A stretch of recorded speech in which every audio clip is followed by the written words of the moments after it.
everybody, welcome back. If you don't know, I'm Jade Fish, and whether you're here right now or just drifting into the VOD later on, I'm really glad you're here. This is our little ocean corner, soft reading, bad thoughts, and just floating around together. It feels calm this morning. So, before we start, I have a small life update. So, I'm pretty sure you know by now, but I skipped last week's stream because I had finals, and I realized I needed extra time to study.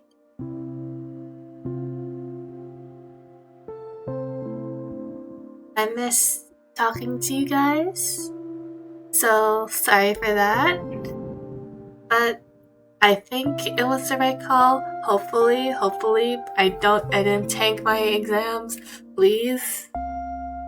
Anyways, so now that that's over, we can finally go back to our regular scheduled streams. And another update. I'm planning to take the MCAT this August. The MCAT is a very important exam for med school.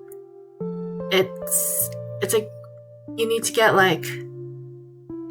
the highest grade is I think 528, and to be competitive you need to be a minimum of 510, so I'm aiming for 515 hopefully, but I don't think I'm smart enough to do that, so I'm really scared. So I'll be spending the next few months studying for that, and I'm thinking of figuring out how to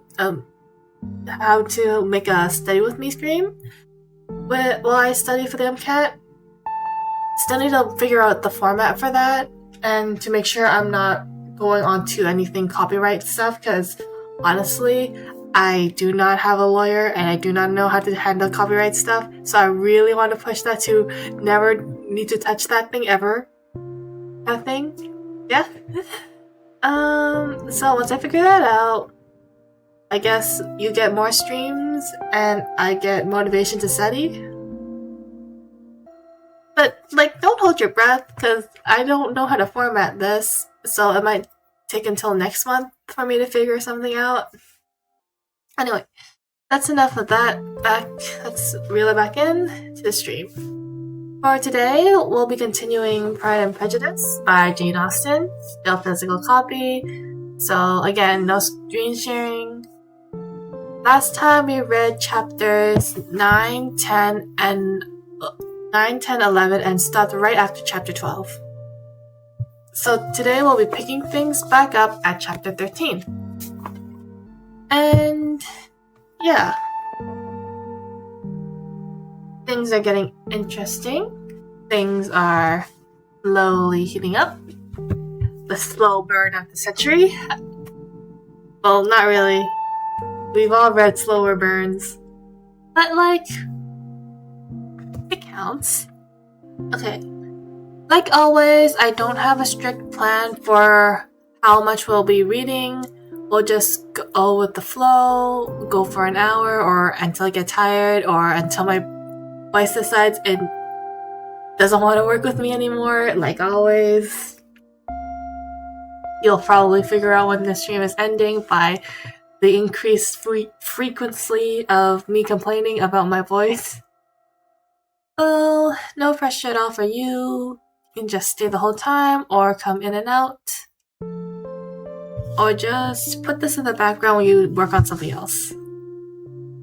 Okay, so before we start, how do you like it so far? How do you like the book so far? Any characters? What do you think about them? For me, well, all of you already heard my thoughts. But upon the second readings through, I feel like I still gave Mrs. Bennet way too much grace in the beginning. She's not a horrible mom, she's a mom of her time, but also I don't hate her. I don't like her either. I am very neutral but tilted towards dislike for her. As for Mr. Bingley's sister, I am firmly in the I don't hate her. I do dislike her because she's just a spoiled brat. I don't know what else to say. She looks down on people for their connections, vulgar connections, quote unquote, and she's very vain. But okay, I don't know if that's her personality or if that's just just Elizabeth's point of view, or if it's because she's in love with Mr. Darcy, who likes Elizabeth, which is why she's being so rude/mean to her. Because if she gets along with Jane just fine, it could just be that. Or she could just like how Jane is more. So like, I'm pretty wishy-washy there, but some things a woman in love does that you just don't want to touch, you know? Okay, so I think that's enough chit-chat for now. Again, once I start reading, I'll be mostly focusing on the story, but I might pause here and there to react or check in or process what's happening. But overall, again, this is a calm stream, so feel free to relax, study, draw, sleep, or just put this in the background, I guess. Alright, let's drift back to the story. This is Pride and Prejudice by Jane Austen, starting at Chapter 13. Chapter 13. I hope, my dear, said Mr. Bennet to his wife as they were at breakfast the next morning, that you have ordered a good dinner today, because I have reason to expect an addition to our family party. What do you mean, my dear? I know of nobody that is coming. I am sure, unless Charlotte Lucas should happen to call in, and I hope my dinners are good enough for her, I do not believe she often sees such at home. The person of whom I speak is a gentleman and a stranger. Miss Bennet's eyes sparkled. A gentleman and a stranger? It is Mr. Bingley, I am sure. Why, Jane, you never dropped a word of this, you sly thing. Well, I am sure I shall be extremely glad to see Mr. Bingley. But, good Lord, how unlucky! There is not a bit of fish to be got today. Lydia, my love, ring the bell. I must speak to Hill this moment. It is not Mr. Bingley, said her husband. It is a person whom I never saw in the whole course of my life. This rose a general astonishment, and he had the pleasure of being eagerly questioned by his wife and 5 daughters at once. After amusing himself some time with their curiosity, he thus explained, About a month ago, I received this letter, and about a fortnight ago I answered it. For I thought it a case of some delicacy and requiring early attention. It is from my cousin, Mr. Collins, who, when I am dead, may turn you all out of this house as soon as he pleases. Oh, my dear, cried his wife, I cannot bear to hear that mentioned. Pray do not talk about that odious man. I do not think it is the hardest thing in the world that your estate should be entitled away from your own children. And I am sure that if I had been you, I would have tried long ago to do something or other about it. Jane and Elizabeth attempted to explain to her the nature of an entail. They had often attempted it before, but it was a subject of which Miss Bennet was beyond the reach of reason, and she continued to rail bitterly against the cruelty of sending an estate away from a family of 5 daughters in favor of a man who nobody cared anything about. It certainly is a most inquirious affair, said Mr. Bennet, and nothing can clear Mr. Collins of the guilt of inheriting Longbourn. But if you will listen to his letter, you may perhaps be a little softened by his manner of expressing himself. No, that I am sure I shall not. and I think it is very impotent of him to write to you at all, and very hypocritical. I hate such false friends. Why could not he keep on quarreling with you as his father did before him? Why, indeed, he does seem to have had some filial scruples on that head, as you will hear. Hunsford, near Westerham, Kent, 15 October. Dear Sir, the disagreement subsiding between yourself and my late honored father always gave me such uneasiness. And since I have had the misfortune to lose him, I have frequently wished to heal the breach. But for some time I was kept back by my own doubts, fearing lest it might seem disrespectful to his memory for me to be on good terms with anyone with whom it had always pleased him to be at a variance.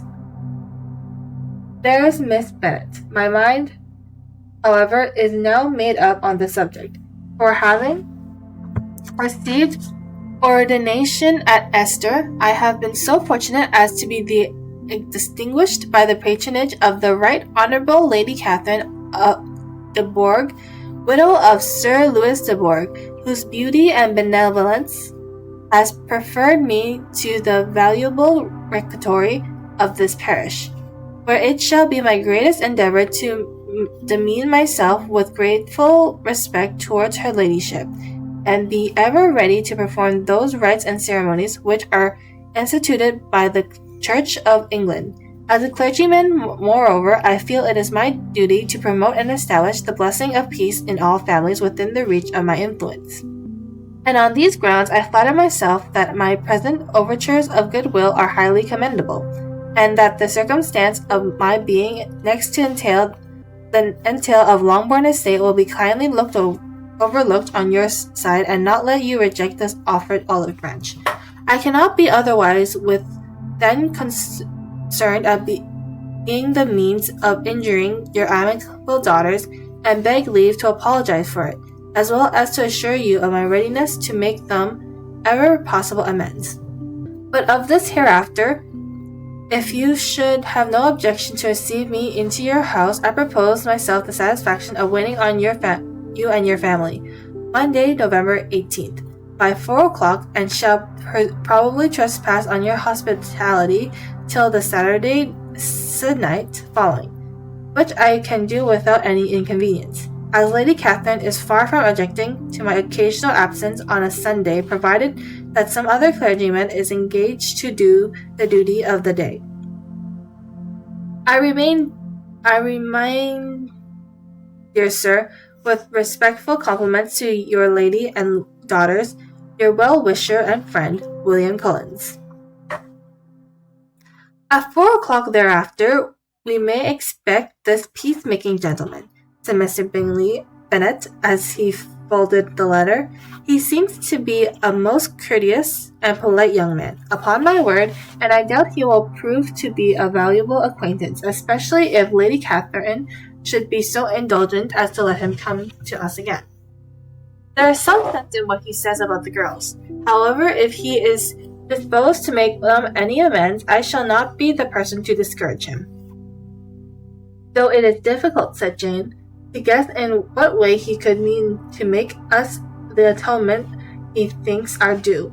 The wish is certainly to his credit. Elizabeth was chiefly struck with his extraordinary deference for Lady Catherine, and his kind intention of christening, marrying, and burying his parishioners whenever it were required. He must be an oddity, I think, she said. I cannot make him out. There is something very pompous in his style. And what can he mean by apologizing for being next to the entail? We cannot suppose he would help it if he could. Can he be a sensible man, sir? No, my dear, I think not. I have great hopes of finding him quite the reverse. There is a mixture of servility and self-importance in his letter, which promises well. I am impatient to see him. In point of composition, said Mary, his letter does not seem defective. The idea of an olive branch, perhaps it is not wholly new, yet I think it is well expressed. To Catherine and Lydia, neither the letter nor its writers were in any degree interesting. It was next to impossible that their cousin should come in a scarlet coat, and it was now some weeks since they received the pleasure from the society of a man in any other color. As for their mother, Mr. Cullen's letter had done away much of her ill will, and she was prepared to see him with a degree of composure which astonished her husband and daughters. Mr. Cullen was punctual to his time, and was received with great politeness by the whole family.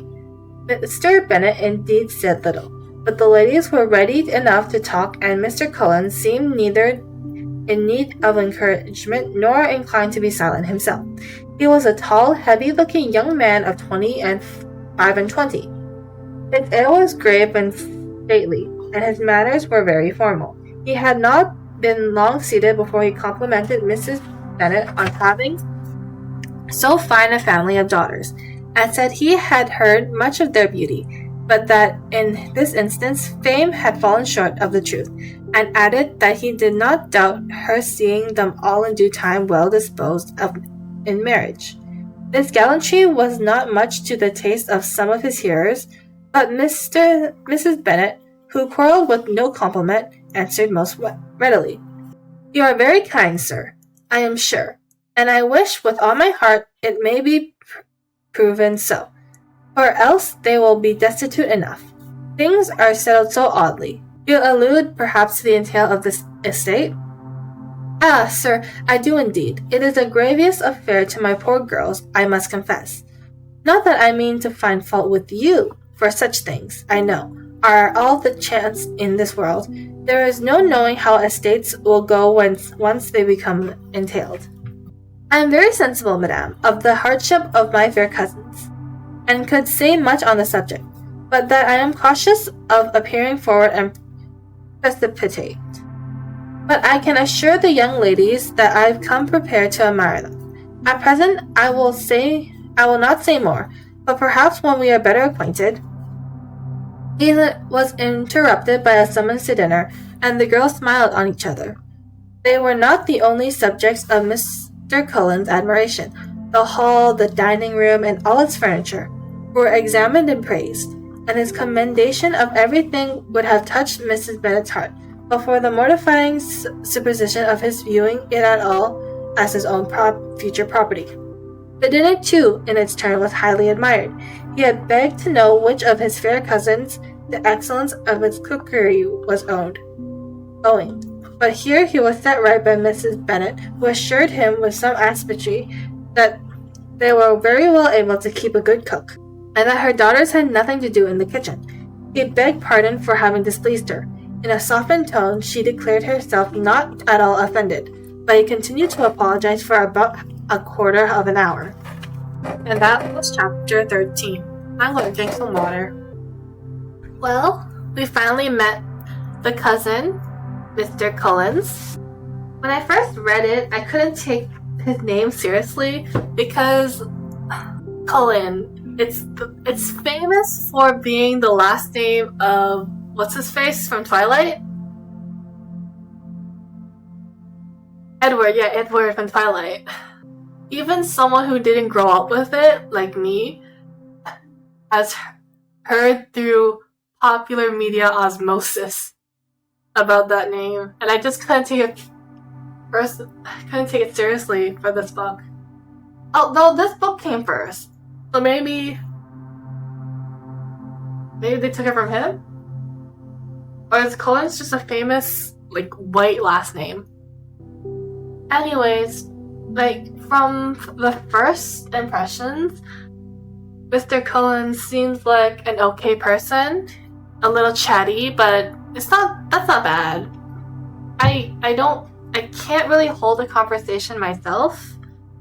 I prefer if I'm around people who can talk a lot and I just have to listen and answer and give my point of views from time to time. Because again, I don't feel like I'm interesting enough to hold a conversation. I can try. It's just that I don't know what to talk about. That's why most of my friends are extroverted. They can go chatting for hours and I just listen I like watching when people's eyes light up talking about something they're interested in. I like listening and watching as they just go on and on and on about whatever captured their attention at the time, because that's when you know they're really passionate about something. And that's when they're at their most beautiful. Anyway, back to the story. I hate knowing about this part because I can't really say anything without spoiling much, even if it's just going to be spoiled later on in this VOD or stream, depending on where you are, what you're watching right now. So I think I'm just going to drink a little more water and then we'll continue. Chapter 14. During dinner, Mr. Bennet scarcely spoke at all, but when the servants were withdrawn, he thought it time to have some conversation with his guest, and therefore started a subject in which he expected him to shine, by observing that he seemed very fortunate in his patronage. Lady Catherine de Bourgh's attention to his wishes and consideration for his comfort appeared very remarkable. Mr. Bennet could not have chosen better. Mr. Collins was eloquent in her praise. The subject elevated him to more than usual solemnity of manner, and with a most important aspect he protested that he had never in his life witnessed such behavior in a person of rank. Such affability and condescension as he himself experienced from Lady Catherine.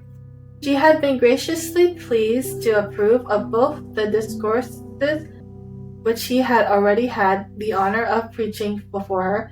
She had also asked him twice to dine at Rosings, and had sent for him only the Saturday before, to make up her pool of Baudelaire in the evening. Lady Catherine was reckoned proud by many people he knew, but he had never seen anything but affability in her. She had always spoken to him as she would to any other gentleman, and she made not the smallest objection to his journeying to the society of the neighborhood, nor to his leaving his parish occasionally for a week or two to visit his relations. She had even condescended to advise him to marry as soon as he could, provided he chose with discretion, and had once paid him a visit in his humble parsonage, but she had previously approved all the alterations he had been making, and he had even vouchsafed to suggest some herself, some shelves in the closet upstairs. That is all very proper and civil, I am sure, said Miss Bennet, and I dare say she is a very agreeable woman. It is a pity that great ladies in general are not more like her. Does she live near you, sir? The garden in which stands my humble abode is separated only by a lane from Rosings Park, her ladyship's residence. I think you said she was a widow, sir. Has she any family? She has one only daughter, the heiress of Rosings, and a very extensive property. Ah, cried Mrs. Bennet, shaking her head, then she is better off than many girls. What sort of young lady is she? Is she handsome? She is a most charming young lady indeed. Lady Catherine herself says that in a point of true beauty, Miss de Bourgh is far superior to the handsomeness of her sex, because there is that in her features which marks the young woman of distinguished birth. She is unfortunately of a sickly constitution, which has prevented her from making that progress in many accomplishments which she could not otherwise have failed of. I am informed by the lady who superintended her education and who still resides with them, but she is perfectly amiable and often condescends to drive by my humble abode in her little phaeton and ponies. Has she been presented? I do not remember her name among the ladies at court. Her indifferent state of health unhappily prevents her from being in town, and by that means as I told Lady Catherine myself one day, has deprived the British court of its brightest ornament. Her ladyship seems pleased with the idea, and you might imagine that I am happy on every occasion to offer these little delicate compliments, which are always accessible to ladies. I have more than once observed to Lady Catherine that her charming daughter seems born to be a duchess, and that the most elevated rank, instead of giving her consequence, would be adorned by her. There are the kinds of things which pleased her ladyship, and it is a sort of attention in which I conceive myself particularly bound to pay. You judge very properly, said Mr. Bennet, and it is happy for you that you possess the talent and flattery with delicacy. May I ask whether these pleasing attentions proceed from the impulse of the moment or are the result of previous study? They arise chiefly from what is passing at the moment, and though I sometimes amuse myself with suggesting and arranging such little elegant compliments as may be adapted to ordinary occasions, I always wish to give them as unstudied an air as possible. Mr. Bennet's expectations were fully answered. His cousin was as absurd as he had hoped, and he listened to him with the keenest enjoyment, maintaining at the same time the most resolved composure and countenance, and, except in an occasional glance at Elizabeth, required no partner to his pleasure. By tea time, however, the dose had been enough, and Mr. Bennet was glad to take his guest into the drawing-room again, and when tea was over, glad to invite him to read aloud to the ladies. Mr. Collins readily assented, and the book was produced, but on beholding it, for everything announced it to be from a circulating library, he started back and begged pardon and protested that he never read novels. Kitty stared at him. Lydia exclaimed. Other books were produced, and after some deliberation, he chose Freudian's Sermons. Lydia gasped as he opened the volume, and before he had, with a very monotone solemnity, read 3 pages, she interrupted him with, Do you know, Mamma, that my Uncle Philip talks of turning away Richard? And if he does, Aunt Foster will hire him. My aunt told me so herself on Saturday. I shall walk to Marytown tomorrow to hear more about it, and to ask when Mr. Denny comes back to town. Lydia was bid by her 2 sisters to hold her tongue, but Mr. Collins, much offended, laid aside his book and said, I have often observed how young ladies are interested by books of a serious stamp, though written solely for their benefit. It amazed me, I confess, for certainly there can be nothing so advantageous to them as instruction, that I will no longer impertinent my young cousin. Then, turning to Mr. Bennet, he offered himself as his antagonist at backroom. Mr. Bennet accepted the challenge, and observing that he acted very wisely in leaving the girls to their own trifling amusements, Mrs. Bennet and her girls apologized most civilly for Lydia's interruption, and promised that it should not occur again, if he resumed his book. But Mr. Collins, after assuring them that he bore his young cousins no ill will, and should never resent her for her behavior as any affront, seated himself at another table with Mr. Bennet, and prepared for backroom fun.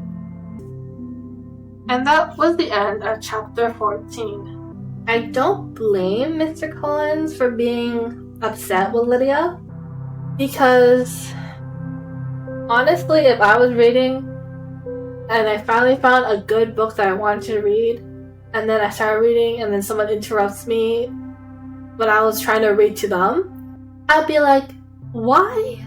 Why are you interrupting me? I just want to read a book.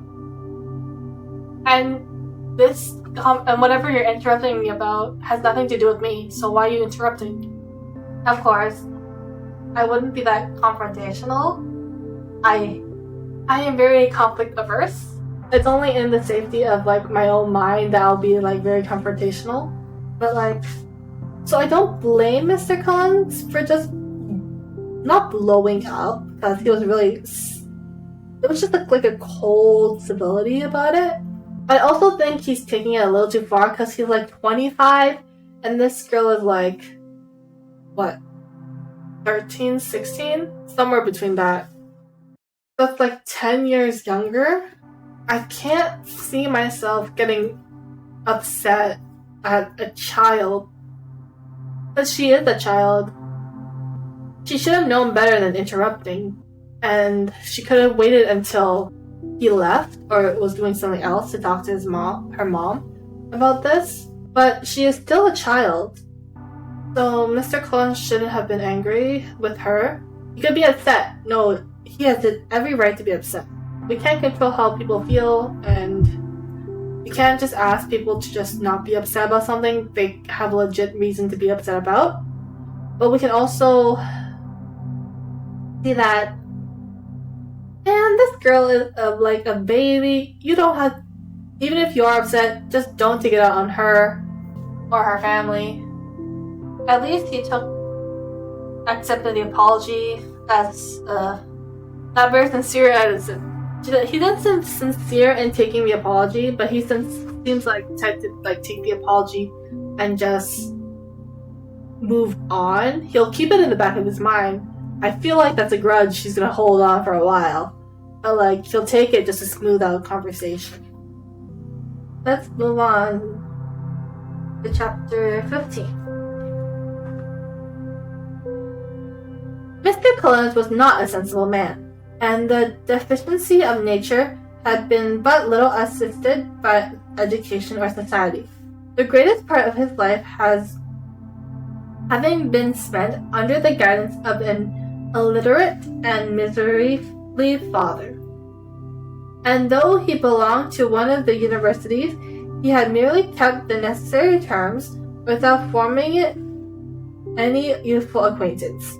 The subjection in which his father had brought him up had given him originally great humility of manners, but it was now a good deal counteracted by the self-conceited of a weak head, living in retirement, and consequential feelings of early and unexpected prosperity.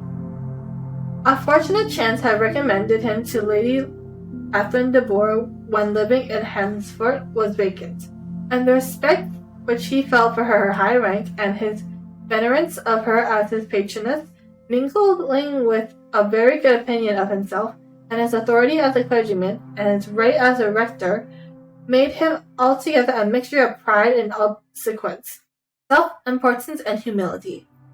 Having now a good house and a very sufficient income, he intended to marry, and in seeking a reconciliation with the Longbourn family, he had a wife in view, as he meant to choose one of the daughters, if he found them as handsome and amiable as they were represented by common report. This was his plan of atonement for inheriting their father's estate, and he thought it an excellent one, full of eligibility and substitutability, and excessively generous and disinterested on his own part. His plans did not vary on seeing him. Mrs. Bennet's lovely face confirmed his views and established all his strictest notions of what was due to seniority. And for the first evening, she was his settled choice. The next morning, however, made an alteration, for in a quarter of an hour, tete-a-tete with Mrs. Bennet before breakfast, the conversation began with his first house, and leading naturally to the avowal of his hopes that a mistress for it might be found at Longbourn, produced before her, amidst very complacent smiles and self-encouragement, a caution against the very Jane he had fixed on. As to her younger sister, she could not take upon her to say. She could not positively answer, but she did not know any prepossessions. Her eldest daughter, she must just mention, she felt incumbent on her to hint, was very likely to be very soon engaged. Mr. Collins had only to change from Jane to Elizabeth, and it was soon done while Mrs. Bennet was stirring the fire. Elizabeth, equally next to Jane in birth and beauty, succeeded her, of course. Mrs. Bennet treasured up the hit, and trusted that she might soon have 2 daughters married, and the man whom she could not bear to speak of that day before was now high in her good graces. Lydia's intentions of walking to Marytown was not forgotten. Every sister except Mary agreed to go with her, and Mr. Collins was to attend them, at the request of Mr. Bennet, who was most anxious to get rid of him, and have his library to himself. For thither Mr. Collins had followed him after breakfast, and there he was routinely, nominally engaged with one of the largest folios in the collection, but really talked to Mr. Bennet with little cessation at his house and garden at Hunsford. Such doings discomposed Mr. Bennet exceedingly. In his library he had always share of leisure and tranquillity, though prepared, as he told Elizabeth, to meet with folly and conceit in every other room in the house. He was used to be free from them there. His civility, therefore, was most promptly in inviting Mr. Collins to join his daughters in their walk, and Mr. Collins, being in fact much better fitted for a walker than a reader, was extremely well pleased to close his large book and go.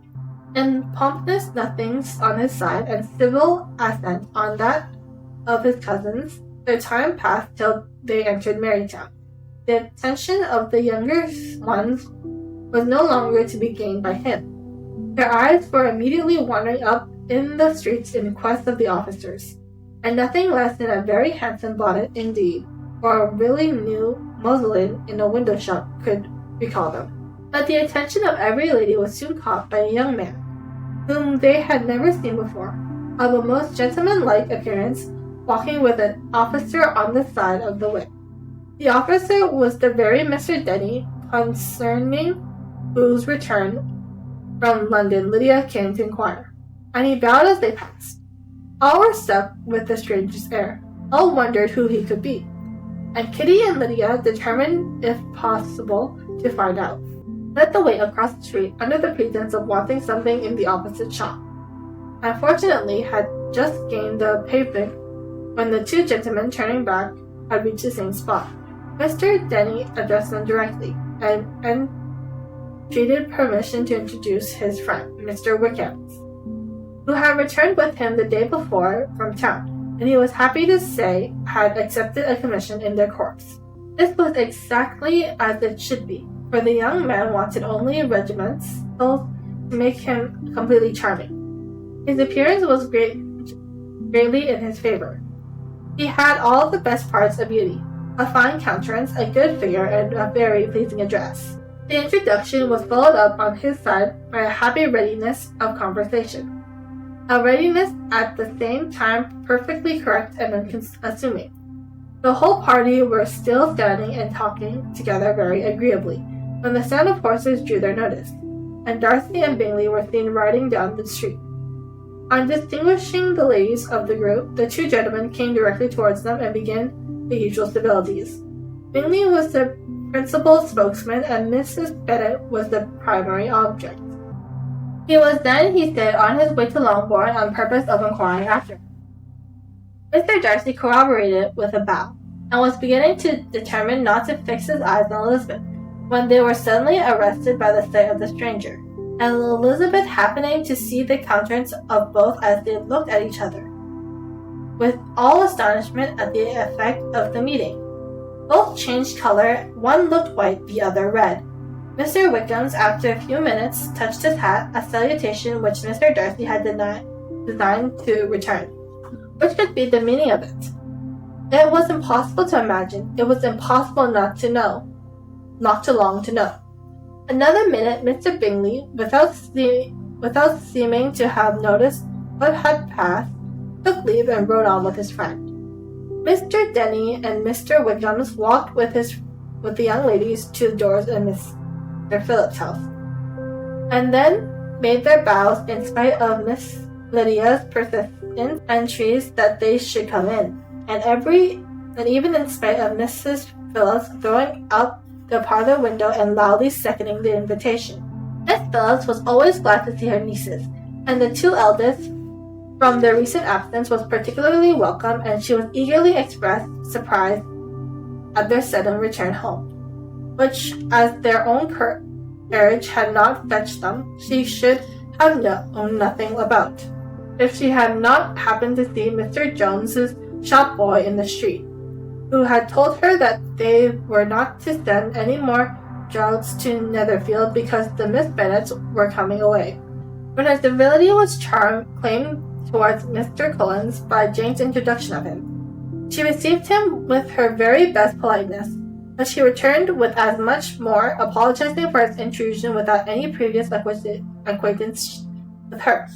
But he could not help flattering himself, however, might be justified by his relationship with the young ladies who introduced him to her notice. Miss Phillips was quite awed by such an excess of good breeding, but her contemplation of one of the strangers was soon put to an end by an explanation and inquiries of the other, of whom, however, she could only tell her nieces what they already knew, that Mr. Denny brought him from London, and that he was to have a lieutenant's commission in the shire.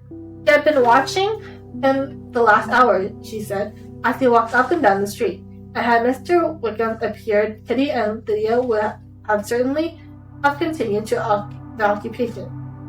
But luckily no one passed the windows now except a few officers who, in comparison with the stranger, were become stupid, disagreeable fellows. Some of them were to dine with Mr. Phillips the next day, and their aunt promised to make their husband call on Mr. Wickham and give him an invitation also, if the family from Longbourn would come in the evening. This was agreed to, and Mrs. Phillips protested that they would have a nice, comfortable, noisy game of lottery tickets and a little bit of hot supper afterwards. The prospect of such delight was very cheering, and they parted in mutual good spirits. Mr. Collins repeated his apology in quitting the room, and was assured with unwavering civility that they were perfectly needless.